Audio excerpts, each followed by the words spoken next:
أنا ليش كتار أنا بيتني أستاذ بيكم ما تقول لنا دكتور أيه ترى تو ما كبجما asliye dakika shani kudani takanu kenni wari sibira jirus wari azdiru le ala gefatani erga shetta mabda munda fayyabdi takanu sabari sintur sif أيه هذا ما نرجع asauska akkasii duuba amma gabaabdumaan gama agartee kallattii waan sila barbaachisuutitti yoo kadabarru taate akka hujjaaja Itoophiyaatitti nuti agartanii nama 12,000 fi wayitu dhufe 12,000 irraa ga 13 jechuun. Namni kun ka dhufe yoo xiqqaate agartanii gale ol fuudhas yoo xiqqaate agartee fooqii hedduu irra qubate fooqiin nuti irra qubannee fakkeenyaaf agartanii darajaa 15 qabdi. ummata Somaalee fi ummata keenya ka Oromoo ka agartee nama Itoophiyaa ilaallatu sabaa namoota maratu achirra dhufee qubate. Nama achi qubate irraa fakkeenyaaf akka fooqii saniititti nama 17 namni hin ajjin. Namni hin ajjin ka ajjiin godhiin hin dhufe malee nama 17. Ajjiin shuruuta qabdii agartanii kaanii beeytanii arkaana qabdii waajibaata qabdii sunana qabdii mahaduraata qabdii. Duuba agartee harkaan irraa yoo nama jalaa hafaniitiin hin jedhan wanni ittiin qoyba wanni ittiin waan san tolchan hin jiru waggaa dhufu deebi'anii hajjiisan godhuu malee. Kanaaf agartee bifa kanaa warri jala dabarte jira. Warri kunniin warra manguddoota. Sababni jala dabarteen maali? Sababa manguddummaa isaaniitti. Ijoolleen teennata agartee shamarraniitii fi akkasuma dardarranii warri biyya alaa jiran aabboon keenya naa hajjuu jedhanii mallaqa agasii baasanii aayyoon tiyya naa hajjitu jedhanii mallaqa agasii baasanii achirraa as ergan.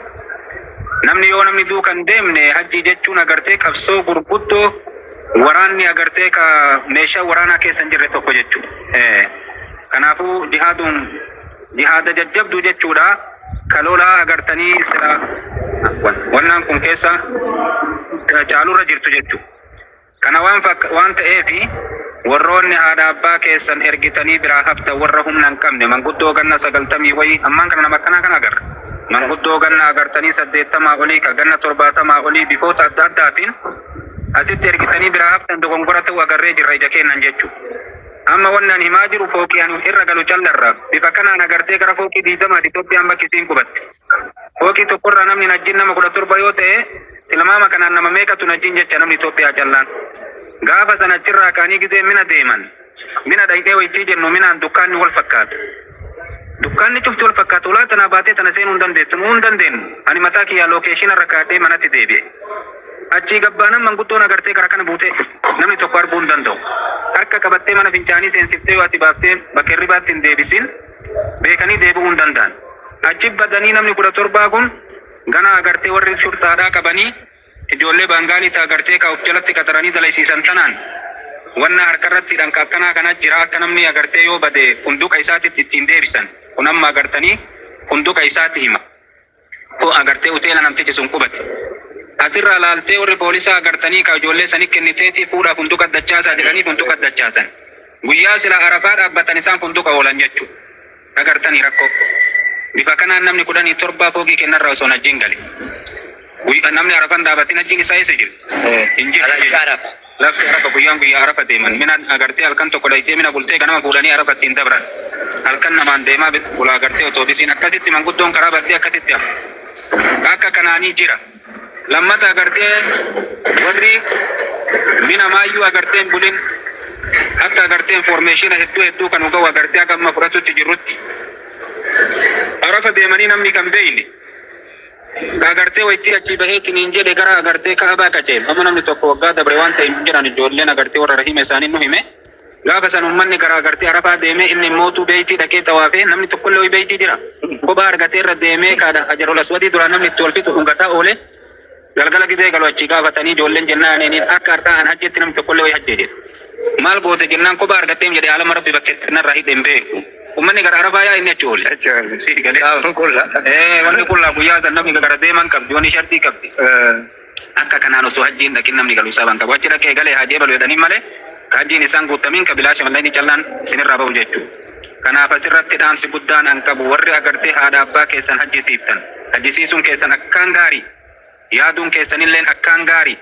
Immootu agartee isaan hajjiin isaanii guutamteen jirtu, hedduu isaanii guutamteen jirtu kan namni rahiimaa biraan jirre, kan namni nama hin qabne, namni guyyaa sana agartee nama gargaaruu hin danda'u.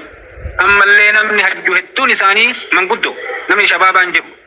Namni wal haa gargaaru jechuudhaaf namni agartee deemu ka dhufe tokko tokkoon dhufellee ka shabaabaa haadha abbaa isaatiin deemaa san bira dabree nama biraa gargaaruu hin danda'u. Haala kanaan agartanii manguddoon rakkoo guddaa keessa jiranii. Lammata baroomsa. Namni hajjiidhaaf deemu manguddoota haa ta'u, shabaaba haa ta'u, shabaabditti haa ta'u, osoo hin deemne duratti agartee leenjii nama feesi. Barachuu nama feesisa. Harkaan isii maali? Firoon isii maali? Eessa dhaquu qaban? Awwala eessa dhaqan? Eegana eessa dhaqan? Afaanuma beekaniin akkasitti yoo barreeffate namni afaan Amaaraa beeku afaan Amaaraatiin, ka Oromoo beeku Oromoon. Akka kana barreeffatanii affazanii ji'a tokko yoo xiqqaate agartee sheekni jalatti galee agartee osoo hin dhufne horii majliisa illee silaawwan akkasii san kophatti godhanii fi barsiifamuu qaba namni. Amma gaafa arafa dhaabbanne ganama agartee otoobisiin fuudhee ummata maraa agartee ka halkan sa'a 8 irraa fe'uu eegale, garii immoo ishaa irraa fe'uu eegalanii achi walitti qabanii ummanni achi walitti qabamee achi ta'a. Sa'atii agartee ka zuhurii salaatanii khutbaan godhamee hojiin achirraatti seenama du'aayii agartee kadhachuun arafni akkasi. Waytii sila agartee ka sa'a san geennee muhaadaraa walii goonee waan akkanaatti barbaachisennee irraa baanee dachaanee namuu agartee ka sila du'aayitti seenan. Hayaan waliin jetti manguddoon takka duuba kana. Jamaa hedduu tokko akkanatti ta'anii. Eessa yaatan? Minaa dachaan ummatti jalaa dabraa otoobisiin jalaa dabraa jedha. Hojiiyyuu bara ammatti seenuu jiran sila zawaala boodami. Achi amma itti dhaqee jiran yeroo maaluu amma bara ka'itaas bulle sun akkanumaan as bulle malee kaga ganamaatti irraa gammaa ta'e sun sa'a kana eeggatuufi malee amma booda ammarraa haga agartee magriibaati. Kanaafuu agartee ka obsaa hidheeni akkasitti gorsee garteeti seena. Akkasii yaa'u deeman jechuun sa'aatii addaan hin beekan. Yeroo kanarraa haga yeroo wanni kun barbaachisa waan jedhamu barbaachisummaa waan dhaqanii fi kanan beekan jechuudha.